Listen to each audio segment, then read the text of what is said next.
My name is Claire Bennett. I'm 36 years old, and this morning I watched my older sister break down in a courthouse corridor because she was forbidden from entering the room where a judge was deciding her daughter's future. 7 months earlier, I had stood beneath the fluorescent lights of an emergency department at 1:47 in the morning, calling that same sister again and again while a surgeon waited for authorization to operate on her 10-year-old daughter. My sister was vacationing in the Bahamas. Her phone wasn't dead. She hadn't lost it. She wasn't somewhere without service.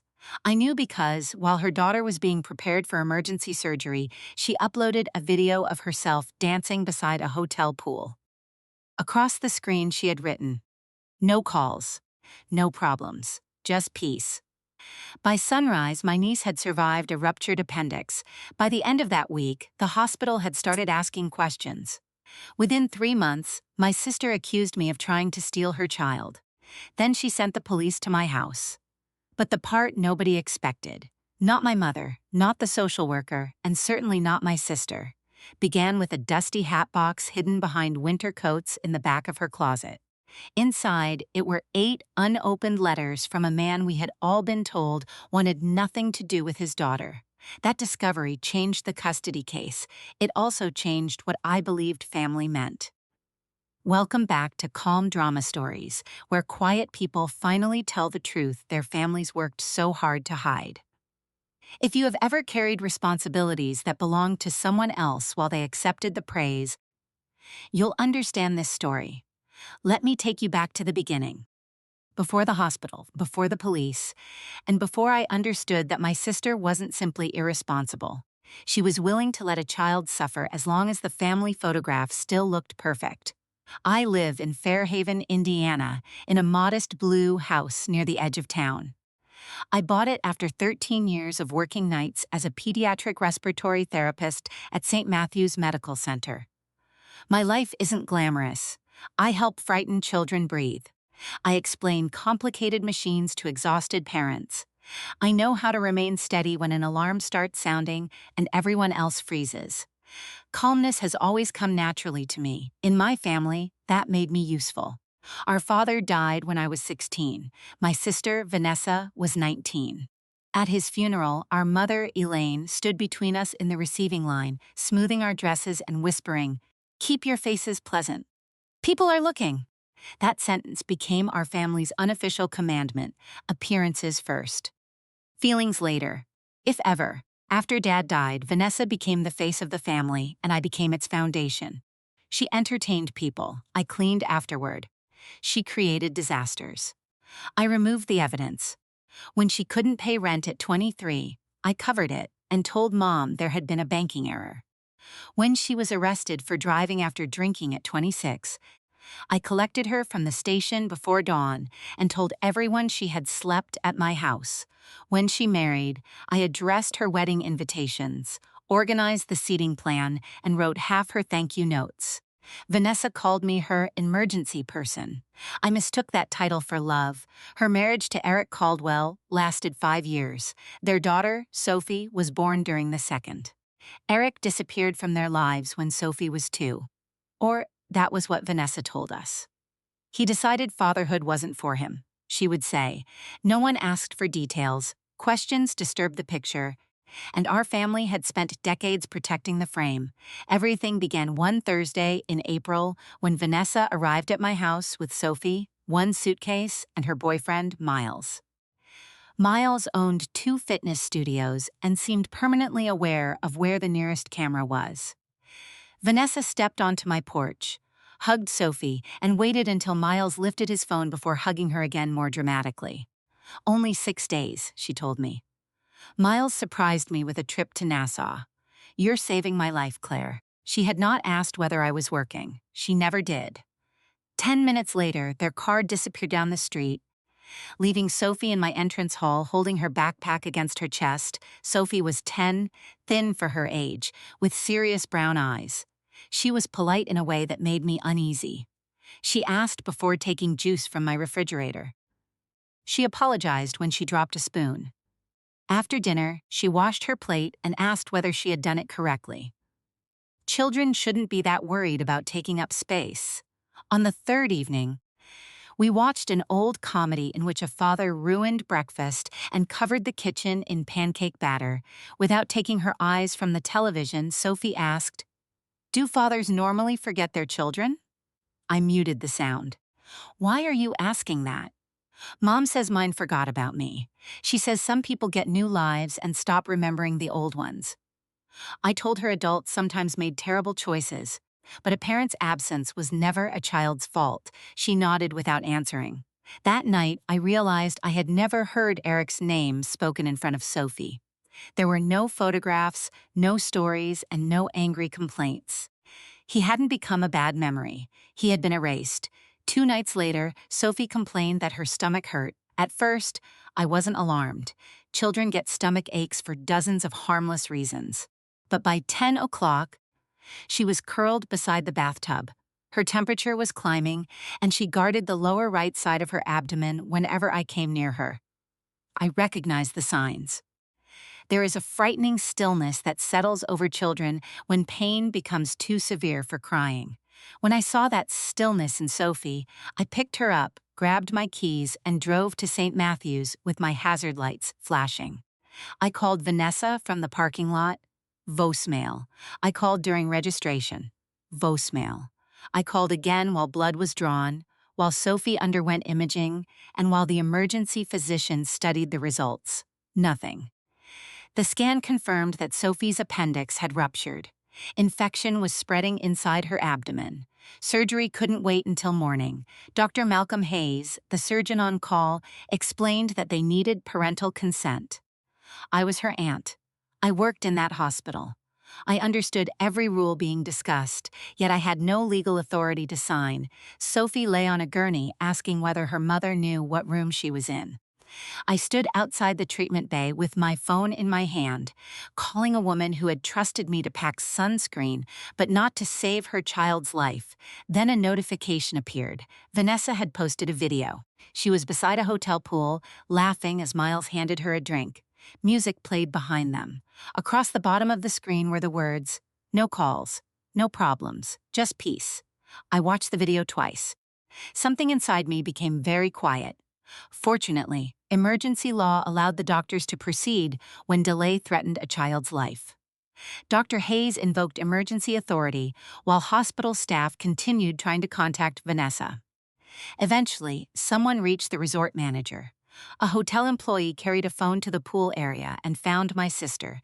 The charge nurse explained everything: ruptured appendix, abdominal infection, immediate surgery. Vanessa sighed. I heard it through the receiver. "Okay, fine. Do whatever is necessary." A second nurse witnessed the consent and entered the exact time into Sophie's medical record. Vanessa asked only one question. "She'll recover, right?" The nurse began explaining the seriousness of the rupture, but Vanessa interrupted. "Kids recover quickly. I need to go. We're about to leave for dinner." She ended the call. She didn't ask whether Sophie was frightened. She didn't ask which surgeon was operating. She didn't ask me to stay with her. The operation lasted almost 3 hours. Infection had spread throughout Sophie's abdomen. At 4:12 in the morning, Dr. Hayes entered the waiting area and pulled down his mask. "She made it," he said. "Another few hours could have changed that." Sophie awoke pale and confused, with an IV in her arm and a drain near the incision. Her first question was, "Is Mom on her way?" I told her international travel was complicated and her mother was trying. That was a lie. It was also the last lie I ever told to protect my sister. The following afternoon, I video called Vanessa from the hallway.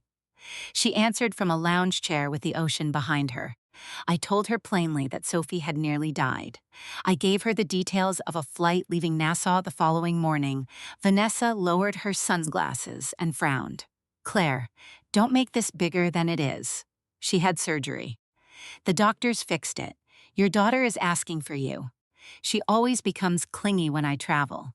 She has tubes coming out of her body, and you work in a hospital. She's with the perfect person." I stared at her. For once, I didn't fill the silence by making excuses for her. Vanessa shifted uncomfortably. Don't turn this into some moral drama, she said before ending the call. I opened the notes application on my phone and recorded the date, the time, and her exact words. I didn't yet know why. I only knew the truth needed somewhere safe to live. Sophie remained hospitalized for 6 days. My supervisor rearranged my shifts, and my friend Judith covered 2 nights without complaint. I slept in the chair beside Sophie's bed. Every morning she looked toward the door. Did Mom get the room number? Maybe her flight was canceled. Did she say when she's coming? The nurses noticed. The doctors noticed. Most importantly, the pediatric social worker noticed. She asked when Vanessa would arrive. I answered honestly, and she wrote everything down. No one was attacking my sister.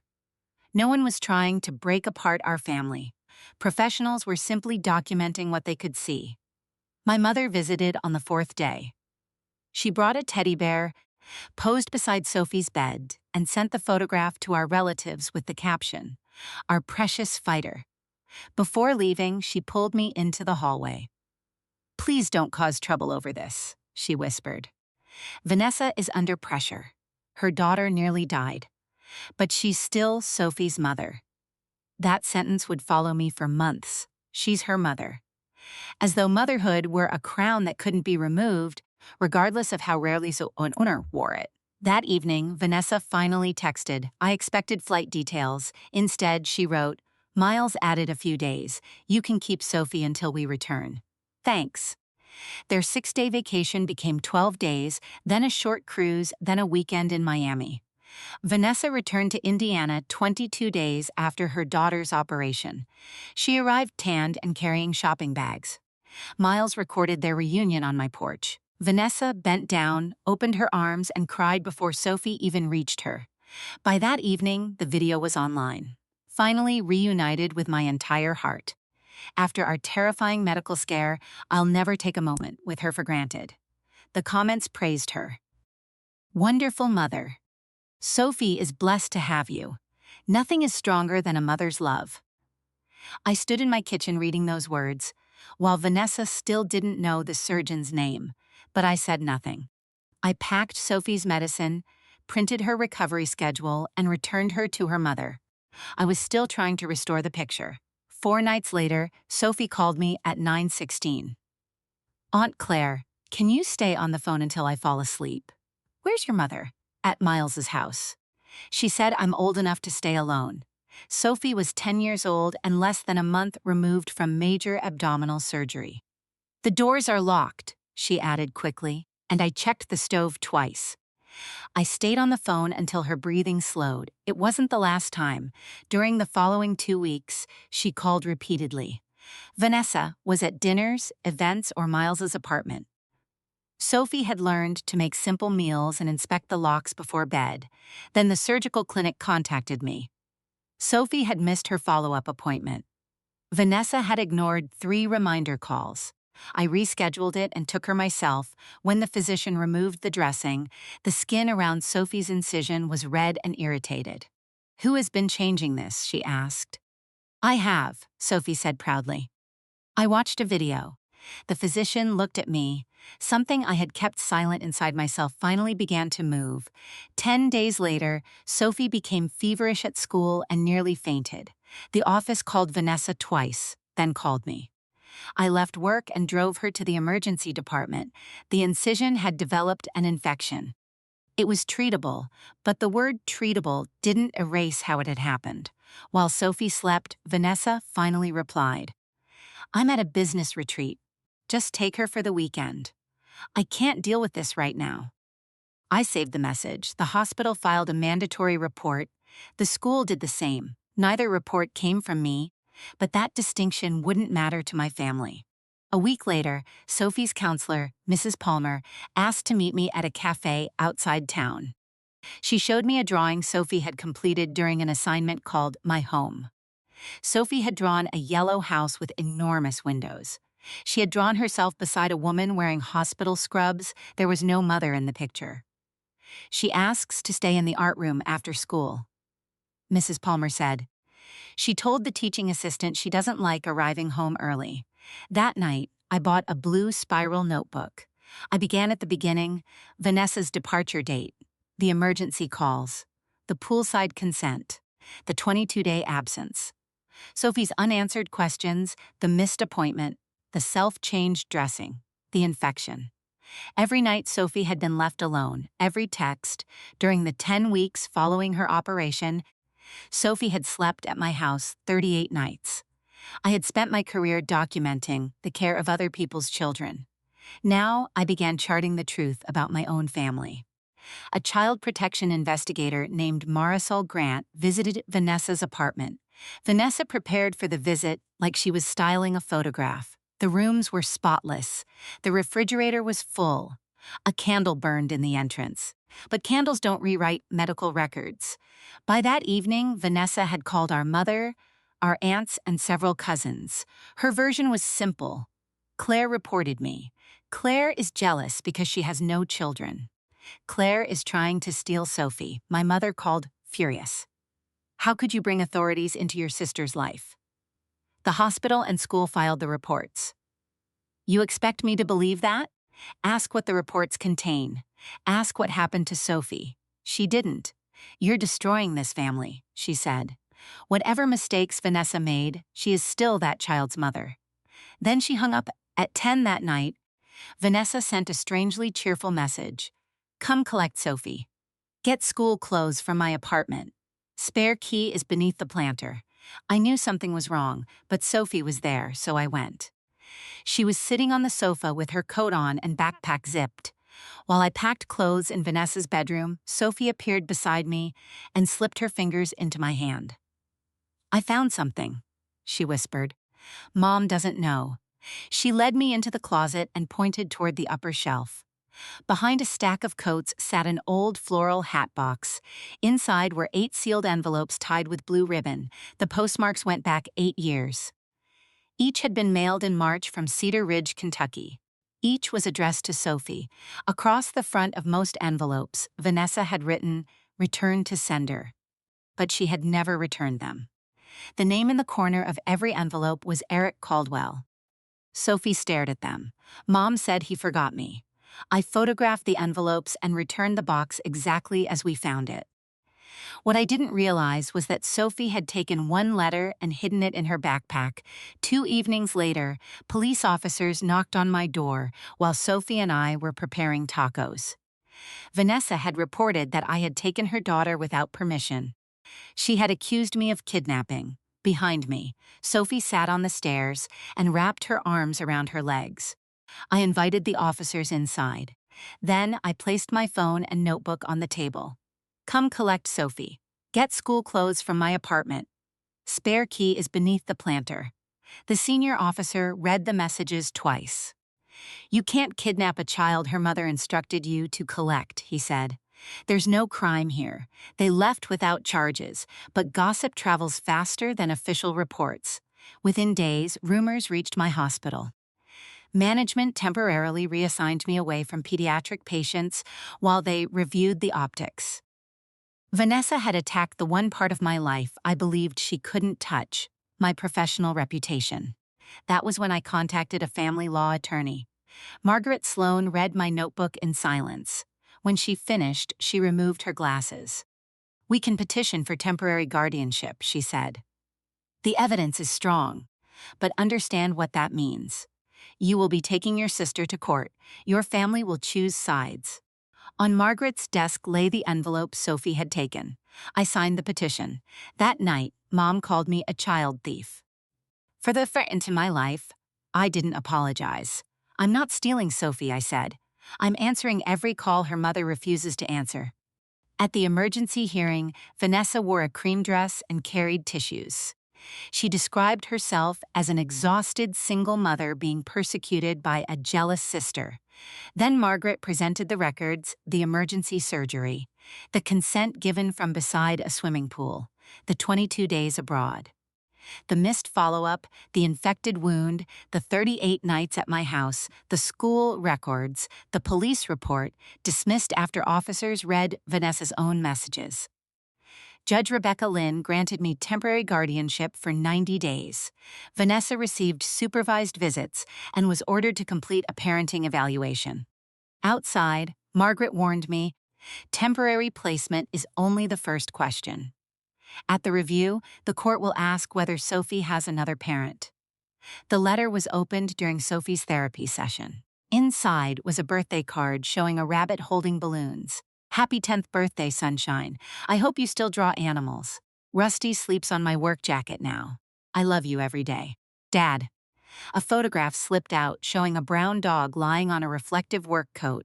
Sophie read the card repeatedly. He knows I draw, she whispered. Margaret investigated Eric. He was 41 and worked as a maintenance electrician at a manufacturing plant in Cedar Ridge. Same employer for 12 years. No criminal record. Child support payments made every month. 7 years earlier, Eric had filed for visitation. The case collapsed after Vanessa moved repeatedly without providing updated addresses. Court papers couldn't be served. Hearings were delayed until Eric could no longer afford the legal fight. But every year, he mailed a birthday card. Vanessa kept them sealed in the closet while telling Sophie her father had forgotten her. Margaret explained the situation without softening it. If Eric is a fit parent and seeks custody, he takes legal priority over you. Right now, you are likely to retain guardianship. If you bring him into this case, you may lose the chance to raise Sophie. No one else knew how all the evidence connected. If I remained silent, I could keep the child I loved. All I had to do was repeat my sister's method, hoe the truth and call it protection. That night, I stood outside Sophie's room. We had painted it pale green. Her pictures covered the walls. Keeping her would have been easy, but easy and right had stopped being the same thing. Margaret verified Eric's history first. Then, on a Saturday morning, I drove 3 hours to Cedar Ridge. Eric lived in a small brick house with a neatly cut lawn and a work van in the driveway. When he opened the door, a brown dog pushed its nose past his leg. "My name is Claire Bennett," I said. "I'm Sophie's aunt." His hand gripped the doorframe. At his kitchen table, Eric placed a metal toolbox between us. Inside were photocopies of every birthday card he had mailed. "I copied them before sending them," he explained. "I thought maybe one day she'd ask whether I remembered."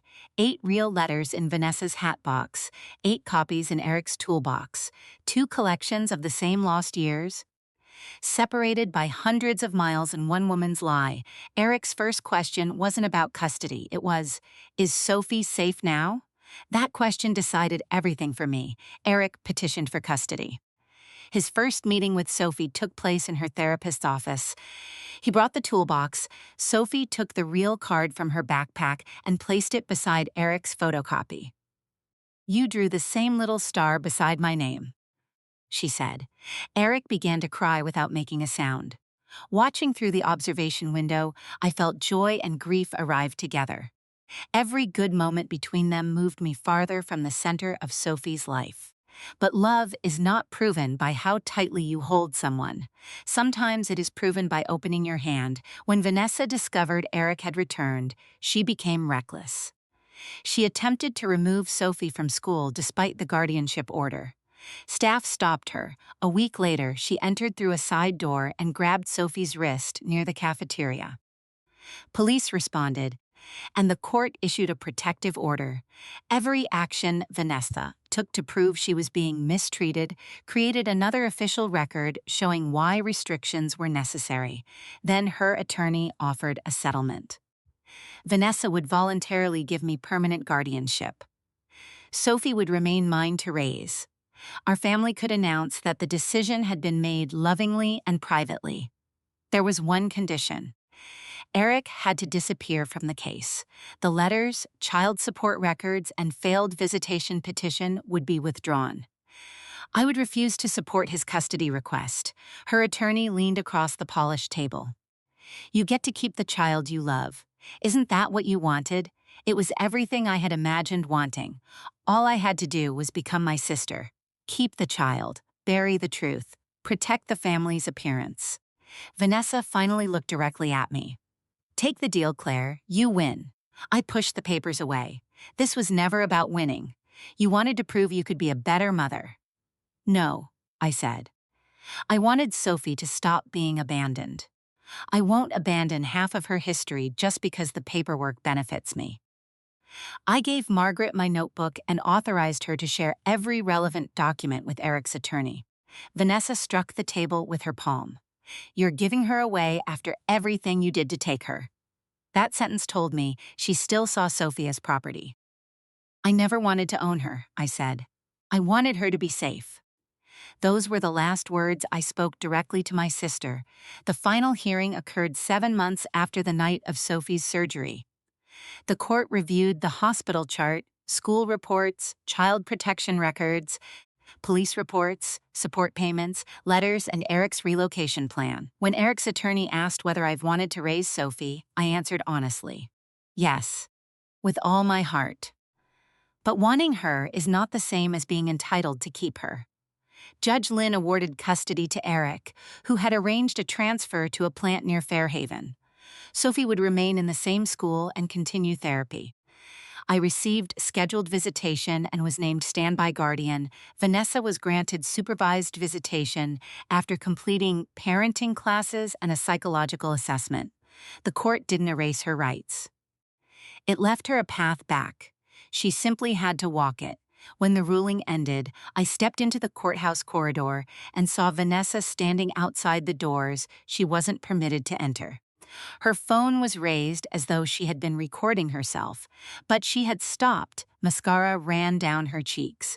For once, there was no caption and no flattering angle capable of changing what had happened. "You took everything from me," she said. 20 years of automatic apologies rose in my throat. I let them pass. "No, Vanessa. You marked it, return to sender." Then I walked down the courthouse steps. Eric was kneeling on the sidewalk beside Sophie. She was showing him a new drawing, and he was listening as if nothing else existed. No one was filming. It has been 2 months since the ruling. Eric rents a house 15 minutes from mine. Sophie kept her school, her teacher, and her art class. Her room in my house is still hers because Eric insisted it remain part of the parenting plan. She sleeps without the hallway light now. She takes food from the refrigerator without asking permission. She no longer apologizes every time she drops something. Her newest drawing shows a yellow house with large windows. Eric stands on the porch holding Rusty's leash. I'm beside Sophie in my hospital scrubs. No one is floating beyond the edge of the paper anymore. My mother visited once with a casserole and no apology. Before leaving, she said, "Vanessa loves Sophie in her own way." Nobody argued. The sentence sounded weak in Eric's kitchen, like an old song playing in a distant room. Vanessa arrived late for her first supervised visit. She spent several minutes recording herself outside before entering. She missed the second appointment completely. No one defended her, and no one attacked her. The missed visit was simply entered into the record. My hospital restored me to the pediatric unit and issued an uncomfortable written apology. Judith framed a copy and hung it in our staff room. Every Sunday, I have dinner at Eric's house. Last week, Sophie placed 4 plates on the table even though only 3 of us were there. Eric asked about the extra setting. Sophie pulled out the empty chair. "It's for anyone who decides to come back," she said. Eric and I looked at each other, but neither of us corrected her. There was nothing to fix. I am not Sophie's mother. I never needed to become her mother. I am the aunt who answered the telephone, sat beside the hospital bed, recorded the truth, and opened the door her father had been trying to reach for 8 years. For most of my life, I believed keeping a family together meant hiding every crack. I believed peace meant absorbing the damage quietly so everyone else could keep smiling. I was wrong. A family is not a perfect photograph. It is not a title, a shared surname, or a performance for strangers.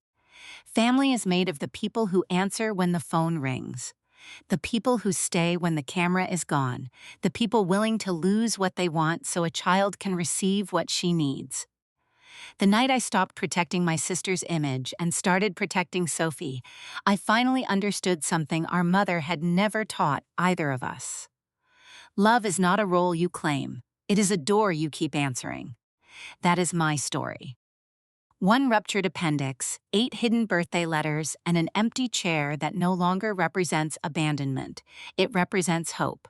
If you have ever been called cruel for finally telling the truth, remember this. Staying quiet does not always keep the peace. Sometimes it only protects the person causing the harm. Keep showing up, keep the evidence. And when protecting the family picture means sacrificing the child standing inside it, protect the child every single time.